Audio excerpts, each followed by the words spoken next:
Here at Helmuth Ford, we are a small town dealership with no hassle and no pressure. Johnny Rogers with the history of rock and roll is coming to the Watch Your Opera House this Saturday, February 1st from 6 to 8 p.m., featuring the music of Buddy Holly, Elvis Presley, Richie Valens, The Big Bopper, Ricky Nelson, the Everly Brothers, and so much more. Tickets are $30, which you can purchase at the door or online at watchyouroperahouse.org. Come and see Iowa Rock and Roll Hall of Famer Johnny Rogers this Saturday, February 1st at the Watch Your Opera House.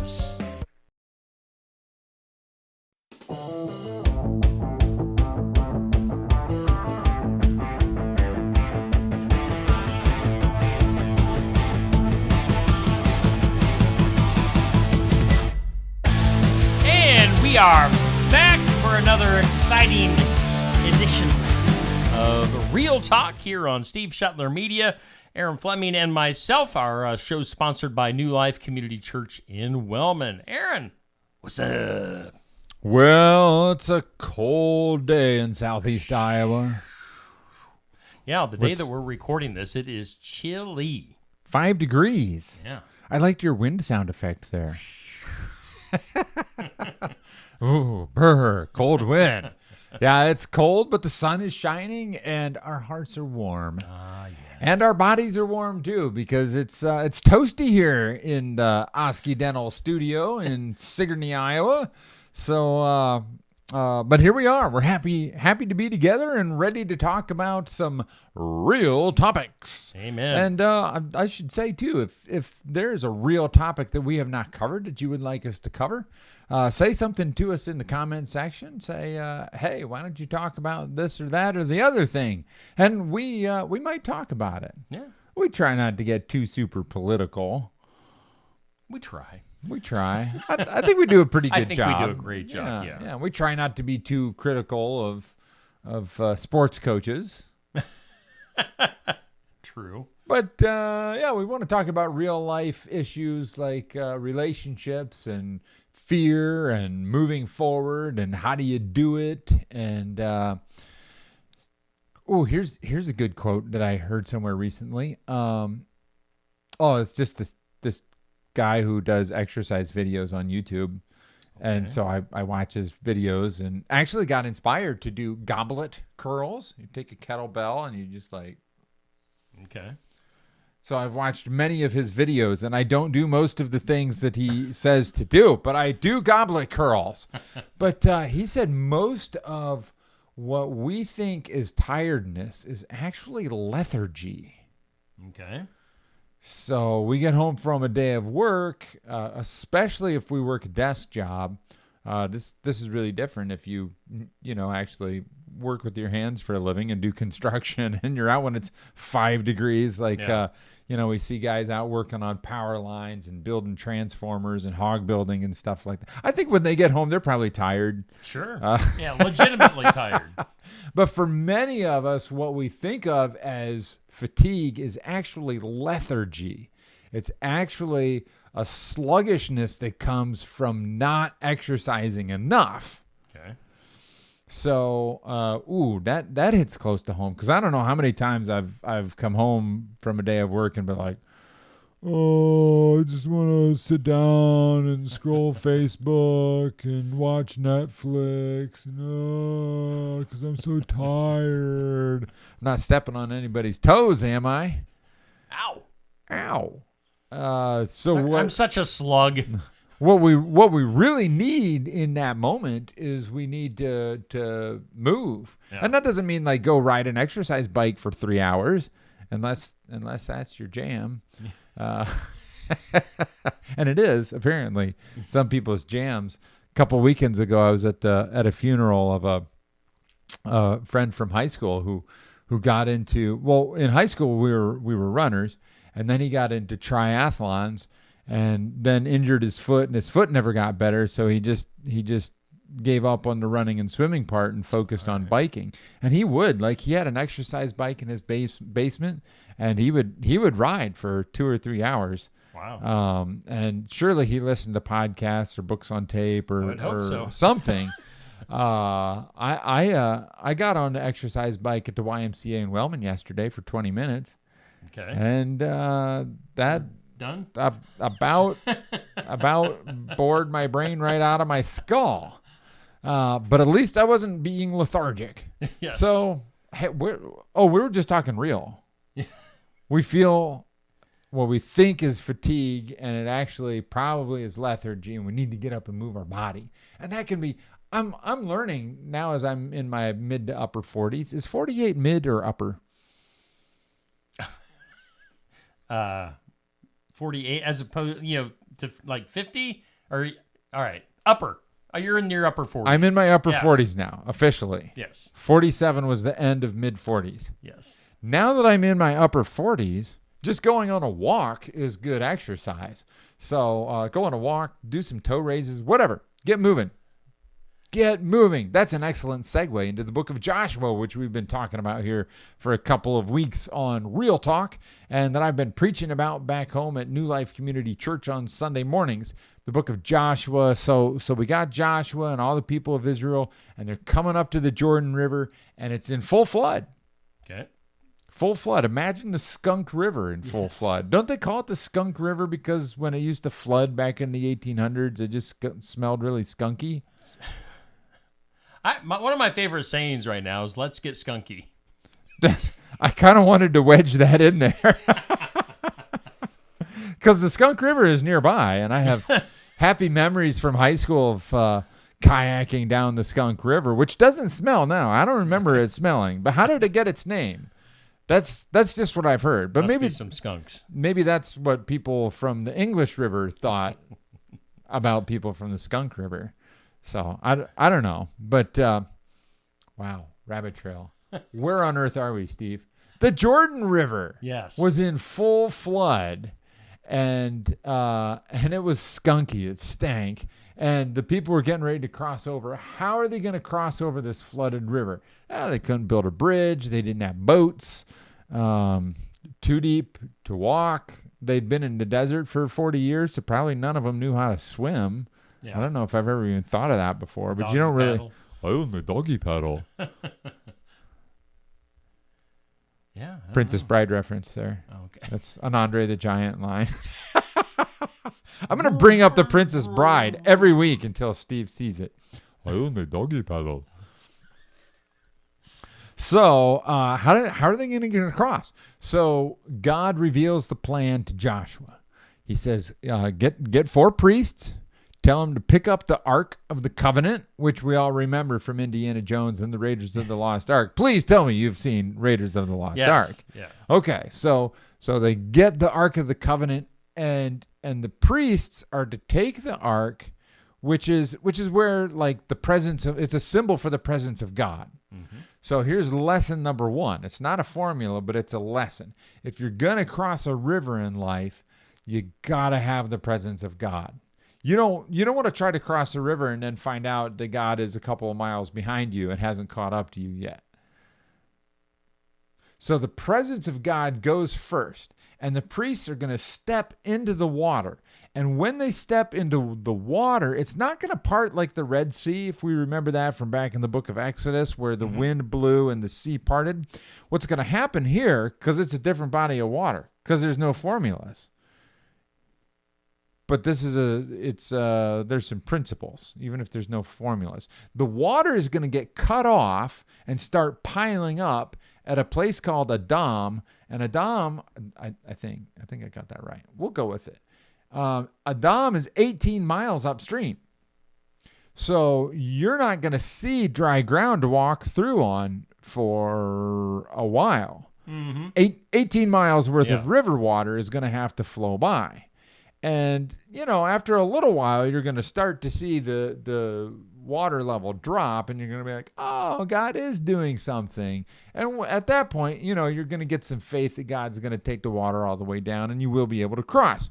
But for a little while, I don't think you're going to be able to notice that the water's going down. And that's just how it goes. Anytime that you move forward with God, it's like, you take a step, and then there's this pause, And I don't know why God does that. Is he playing games with us? I don't think like the kind of head games that dysfunctional humans play, but I think God likes to surprise us. And he's definitely a God of drama. Like, read through the Bible. Oh my goodness, there's drama all over the place. And I think God is a God who loves to tell dramatic stories with and about our lives. And so there's this drama, but then the water does start to go down, and they're going to get across. Spoiler alert. Yes. But go read it. They get across. But here's something that I started to think about recently. I've been reading this story since I was 7 years old. Had a picture Bible way back in the day. Now they have the Action Bible, which is based on the picture Bible, but like instead of 1960s. Yeah. It's, kind of like graphic novel, way more action-y. Yeah. And they put in some of the good stories, like Ehud stabbing King Eglon in the belly with the dagger, and like some of the grittier stuff. So snag yourself a copy of the Action Bible for your 7 or 8 or 9-year-old kids.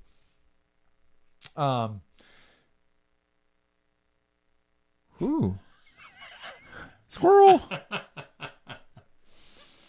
River rising, waiting on God. New thought. Yes. Here we go. Thank you. What's the worst? Like and we worry about this. Like if I step out in faith, like putting my feet in the water, and then God doesn't, like, what if it was a prank and God doesn't actually show up? What's the worst? Well, in this scenario, like the priests get their feet wet, and they got to walk around in soggy sandals and soggy socks for a day. Soggy socks are kind of gross, but and I don't know, maybe they didn't wear socks with their sandals. But if they were cool, they did. Have you ever been a sandals guy? I don't think I've ever seen you in sandals. I'll wear sandals occasionally. But yeah, no socks. No socks with my sandals. Like flip-flops or actual sandals? Are you talking like Jesus sandals? Yeah, like Jesus sandals. I'll be more of a flip-flop guy. Okay. I can see you wearing like those classic Adidas flip-flops. You know what I mean? Yeah. Yeah. Some kind of, well, maybe Nike, but yeah. I see you as an athletic flip-flop kind of a guy. I don't even wear flip-flops. I tried to be a sandal guy back in high school. Okay. Like everybody was wearing sandals, and Melissa was always like, "Oh, they're so comfortable," and my feet sweat really bad. And then my foot starts sliding around on that sandal, and there's no stability. And then the sweat gets into the TMI. And then the sandal stinks. Stop. This is real talk, Steve. This is my life, my sweaty feet life. So the choice was wear socks with my sandals, or just not be a sandal guy. Or slide in your sandals. Slide around in my sandals. So since I knew for sure that socks with sandals were not cool, so I'm just not a sandals guy. But I do hate having wet feet. I hate wet feet. When my shoes and socks get wet, that's the worst. So that could happen. Like you step into the water, God doesn't show up, the river doesn't go down, you stand there for a while, and you're like, well, now I feel dumb and I got wet socks. But in the grand scheme of things, that's not life-threatening, right? Do you think that's all the further they got into the water, though, with the Ark of the Covenant? Do you think they just went like ankle deep? Or do you think they were like, nah, we should probably get in there a ways? Do you think they were thinking, are we going to drown before God cuts the water off? Oh, I don't think it's clear. Okay. Because that's what I'm thinking. They're like chins above the water with the Ark of the Covenant over their shoulders, and they're like, "Please, God, turn the water off."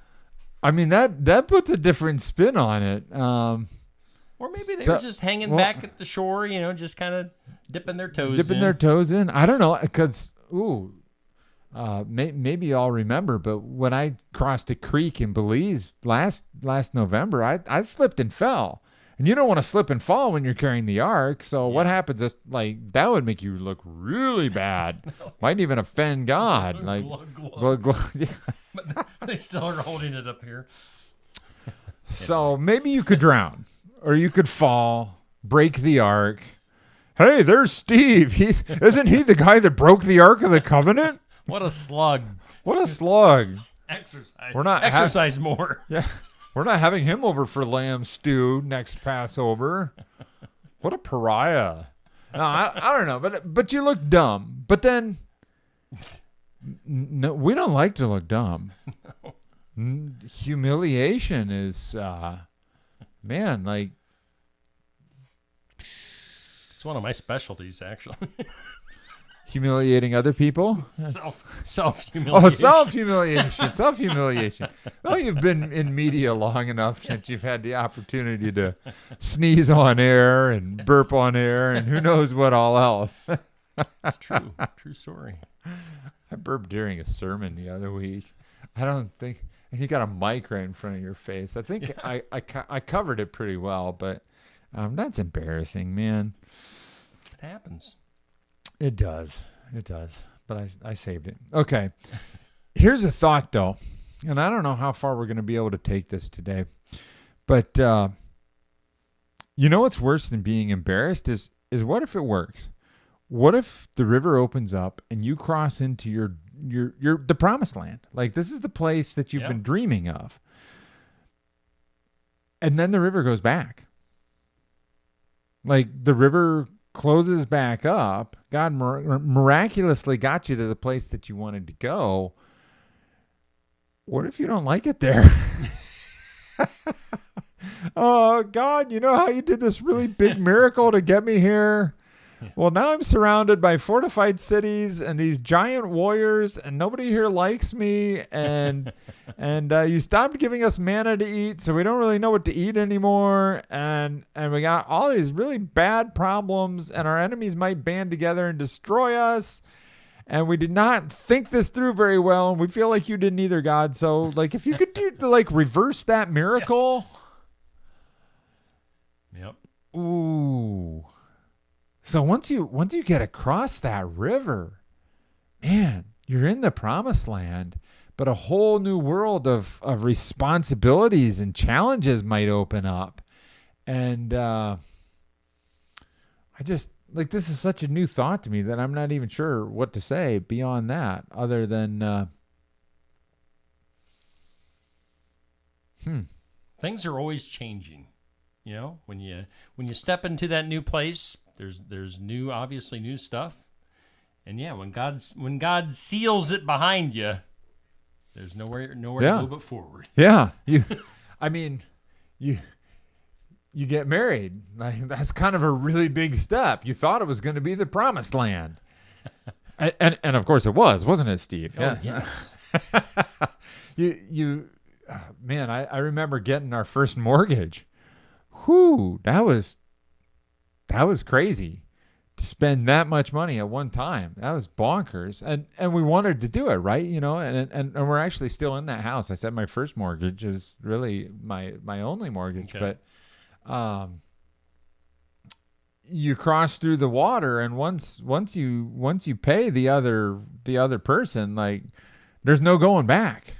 Yep. So this is just a new opportunity.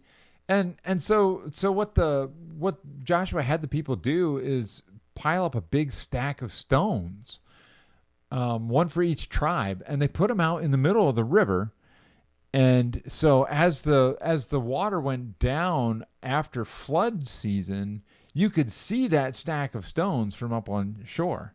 Okay. And at the end of Joshua, it actually says you can still see those stones today. And we don't know how long later it was written down. Could have been 50 years, could have been 200 years. We really don't know. But that served as a lasting monument. So here's our request for you out there, friends and listeners, viewers. If you can remember something good that God has done for you in the last year, would you help us stack up a pile of memory stones in the comment section. Just even a short comment about something good that God has done for you. And if we read those together, if we read what God has done for each other in the last year, it'll give us some courage and some faith to keep moving forward in this year when we get across those rivers and get into like the real work of taking a hold of what God has for us in life. So, hey, I think we can wrap up there. We got no visits from the studio cat today, so a successful filming of Real Talk without any feline interruption. Just want to remind everybody, New Life Community Church in Wellman meets at the Parkside Activity Center at 10 o'clock on Sunday mornings, and we've got activities through the week. Our motto is God, friends, and fun. And if you don't have those three, you might not be at New Life.